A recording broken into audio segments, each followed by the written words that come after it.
Hi, it's Sue. Thanks for joining me for today's Bible reading. I am reading for April 17th, and it's 1 Kings 12, 13, and 14 for today.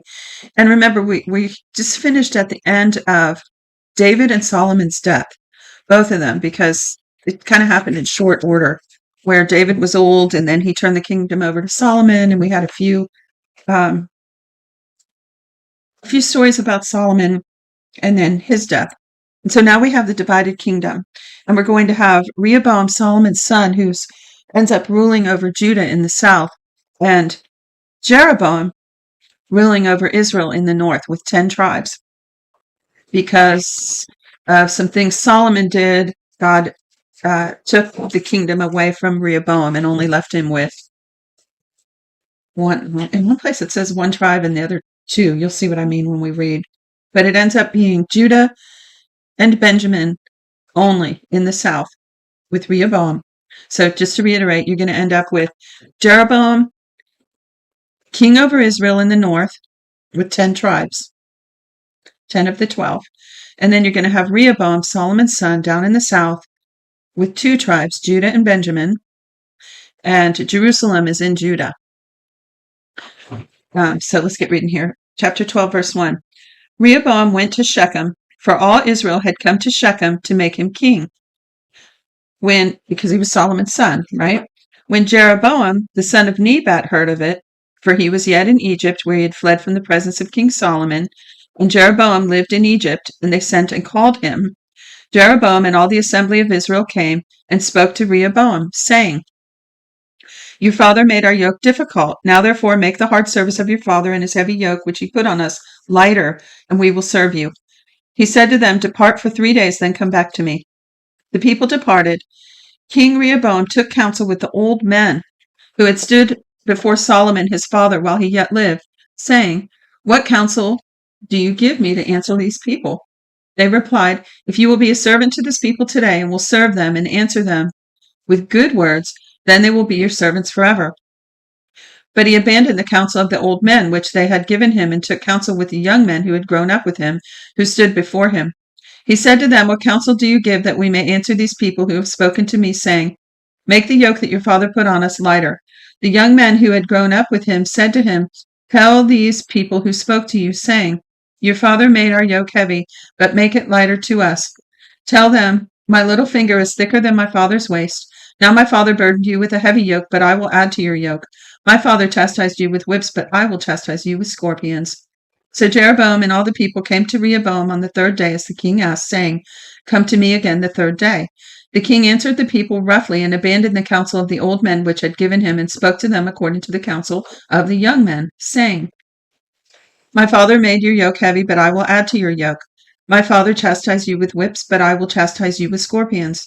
So the king didn't listen to the people, for it was a thing brought about from Yahweh that he might establish his word, which Yahweh spoke by Ahijah the Silonite to Jeroboam the son of Nebat. When all Israel saw that the king didn't listen to them, the people answered the king, saying, What portion have we in David? We don't have an inheritance with the son of Jesse. To your tents, Israel. Now see to your own house, David. So Israel departed to their tents and lived in the cities. Israel departed to their tents. But as for the children of Israel who lived in the cities of Judah, Rehoboam reigned over them. Then King Rehoboam sent Adoram, who was over the men subject to forced labor, and all Israel stoned him to death with stones. King Rehoboam hurried to get himself up to his chariot to flee Jerusalem.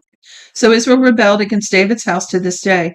When all Israel heard that Jeroboam had returned, they sent and called him to the congregation and made him king over all Israel. There was no one who followed David's house except for the tribe of Judah only. When Rehoboam had come to Jerusalem, he assembled all the house of Judah and the tribe of Benjamin, 180,000 chosen men who were warriors to fight against the house of Israel to bring the kingdom again to Rehoboam son of Solomon. But the word of God came to Shemaiah, the man of God, saying, Speak to Rehoboam the son of Solomon, king of Judah, and to all the house of Judah and Benjamin, and to the rest of the people, saying, Yahweh says, You shall not go up or fight against your brothers, the children of Israel. Everyone return to his house, for this thing is from me. So they listened to Yahweh's word and returned and went their way according to Yahweh's word. Then Jeroboam built Shechem in the hill country of Ephraim, and lived in it. And he went out from there and built Penuel. Jeroboam said in his heart, now the kingdom will return to David's house. If this people goes up to offer sacrifices in Yahweh's house at Jerusalem, then the heart of the people will turn again to their Lord, even to Rehoboam, king of Judah, and they will kill me and return to Rehoboam, king of Judah. So the king took counsel and made 2 calves of gold, and he said to them, it is too much for you to go up to Jerusalem. Look and behold your gods, Israel, which brought you up out of the land of Egypt. He set the one in Bethel and the other in Dan. This thing became a sin, for the people went even as far as Dan to worship before the one there. He made houses of high places and made the priests from among the people who were not of the sons of Levi. So basically he's creating his own religion here, his own gods, his own religion, completely outside of what God had commanded. And yeah, so where did I leave off? So he took counsel. He took priests that were not Levi. He ordained a feast in the 8th month on the 15th day of the month, like the feast that is in Judah, and he went up to the altar. He did so in Bethel, sacrificing to the calves that he had made, and he placed in Bethel the priests of the high places that he had made. He went up to the altar which he had made in Bethel on the 15th day of the 8th month, even in the month which he had devised in his own heart, and he ordained a feast for the children of Israel, and went up to the altar to burn incense. Behold, a man of God came out of Judah by Yahweh's word to Bethel, and Jeroboam was standing by the altar to burn incense. He cried against the altar by Yahweh's word and said, Altar, altar. Yahweh says, Behold, a son will be born to David's house, Josiah by name. On you he will sacrifice the priests of the high places who burn incense on you, and they will burn men's bones on you. He gave a sign the same day, saying, This is a sign which Yahweh has spoken. Behold, the altar will be split apart, and the ashes that are on it will be poured out. When the king heard the saying of the man of God, which he cried against the altar of Bethel, Jeroboam put out his hand from the altar, saying, Seize him. His hand which he put out against him dried up, so that he could not draw it back again to himself. The altar was also split apart, and the ashes poured out from the altar, according to the sign which the man of God had given him by Yahweh's word. The king answered the man of God, Now intercede for the favor of Yahweh your God, and pray for me, that my hand may be restored to me again. The man of God interceded with Yahweh, and the king's hand was restored to him again, and became as it was before. The king said to the man of God, Come home with me and refresh yourself, and I will give you a reward. The man of God said to the king, Even if you gave me half of your house, I would not go with you, neither will I eat bread nor drink water in this place. For so it was commanded me by Yahweh's word, saying, You shall eat no bread, drink no water, and don't return by the way you came. So he went another way and didn't return the way he came to Bethel. Now, an old prophet lived in Bethel, and one of his sons came and told him all the works that the man of God had done in Bethel. They also told their father the words which he had spoken to the king. Their father said to him, Which way did he go? Now his sons had seen which way the man of God went who came from Judah. He said to his sons, Saddle the donkey for me. So they saddled the donkey for him, and he rode on it. He went after the man of God and found him sitting under an oak. The story, I can't stand reading this story. If you know it, you understand why. If you know anything about this story, any revelation or insight or principles or aspects about the story, put them in the comments or post some links down there. But this story has always bothered me. So let's read. So he found him sitting under an oak, and he said to him, Are you the man of God who came from Judah? He said, I am. Then he said to him, Come home with me and eat bread. He said, I may not return with you, nor go with you. I will not eat bread or drink with you in this place. For it was said to me by Yahweh's word, You shall eat no bread or drink no water there, and don't turn again to go by the way that you came. He said to him, I also am a prophet as you are. An angel spoke to me by Yahweh's word, saying, Bring him back with you into your house, that he may eat bread and drink water. He lied to him. So he went back with him, ate his bread, and drank water. As they sat at the table, Yahweh's word came to the prophet and brought him back, and he cried out to the man of God who came from Judah, saying, Yahweh says, Because you have been disobedient to Yahweh's mouth, and have not kept the commandments which Yahweh your God commanded you, but came back, and have eaten bread and drank water in the place of which he said to you, Eat no bread and drink no water, your body will not come to the tomb of your fathers. After he had eaten bread and after he had drank, he saddled his donkey for the prophet whom he had brought back. When he had gone, a lion met him by the way and killed him. His body was thrown on the path, and the donkey stood by it. The lion also stood by the body. Behold, men passed by and saw the body thrown on the path and the lion standing by the body, and they came and told it in the city where the old prophet lived. When the prophet who brought him back by the way heard of it, he said, "It is the man of God who was disobedient to Yahweh's mouth. Therefore Yahweh has delivered him to the lion, which has mauled him and slain him, according to Yahweh's word, which he spoke to him." He said to his sons, saying, "Saddle the donkey for me," and they saddled it.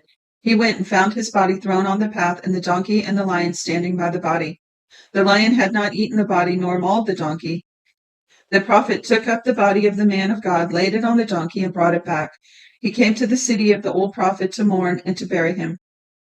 He laid his body in his own grave, and they mourned over him, saying, "Alas, my brother."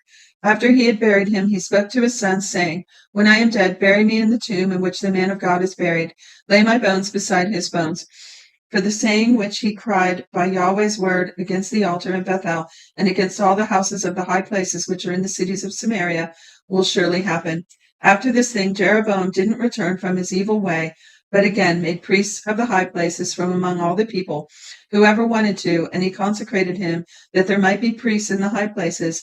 This thing became sin to the house of Jeroboam, even to cut it off and to destroy it from off the surface of the earth. So I reckon that's the lost tribes of Israel. So feel free to comment if you understand about that.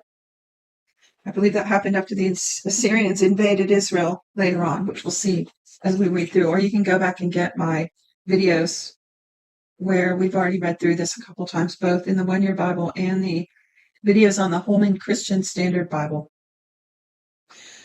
Chapter 14, last chapter. At that time, Abijah the son of Jeroboam became sick. Jeroboam said to his wife, "Please get up and disguise yourself so that you won't be recognized as Jeroboam's wife. Go to Shiloh. Behold, Ahijah the prophet is there, who said that I would be king over his people. Take with you 10 loaves of bread, some cakes, and a jar of honey, and go to him. He will tell you what will become of the child." Jeroboam's wife did so and arose and went to Shiloh and came to Ahijah's house. Now Ahijah could not see, for his eyes were set by reason of age. Yahweh said to Ahijah, "Behold, Jeroboam's wife is coming to inquire of you concerning her son, for he is sick. Tell her such and such, for it will be when she comes in that she will pretend to be another woman." So when Ahijah heard the sound of her feet as she came in at the door, he said, "Come in, Jeroboam's wife. Why do you pretend to be another? For I am sent to you with heavy news. Go tell Jeroboam, Yahweh, the God of Israel, says, because I exalted you from among the people and made you prince over my people Israel, and tore the kingdom away from David's house and gave it to you, and yet you have not been as my servant David, who kept my commandments and who followed with all his heart to do that which was right in my eyes, but have done evil above all who were before you, and have gone and made for yourself other gods, molten images, to provoke me to anger, and have cast me behind your back. Therefore, behold, I will bring evil on the house of Jeroboam, and will cut off from Jeroboam everyone who urinates on a wall, he who is shut up and he who is left at large in Israel, and will utterly sweep away the house of Jeroboam as a man sweeps away dung, until it is all gone.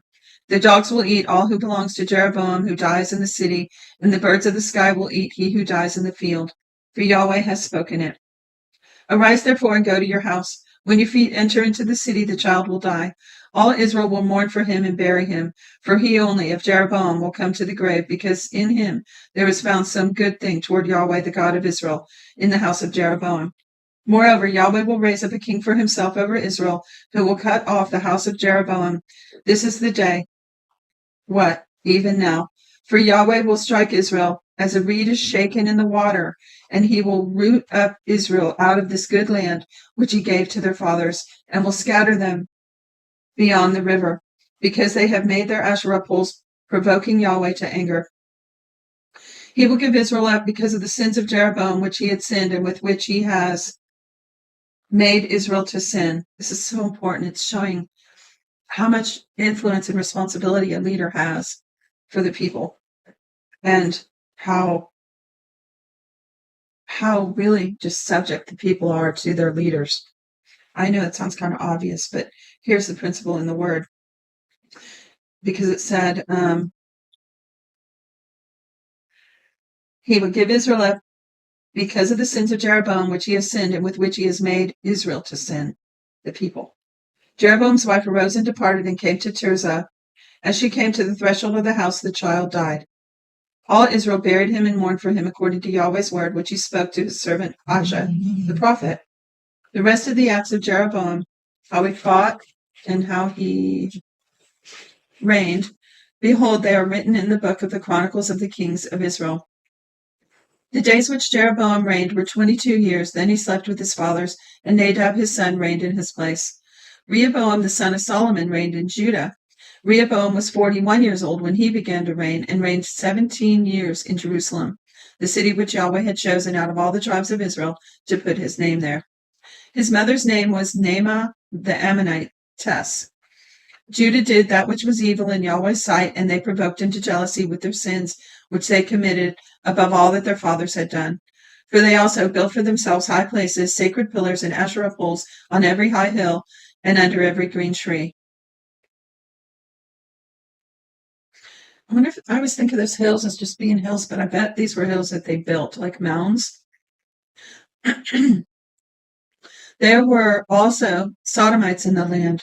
They did according to the abominations of the nations which Yahweh drove out before the children of Israel.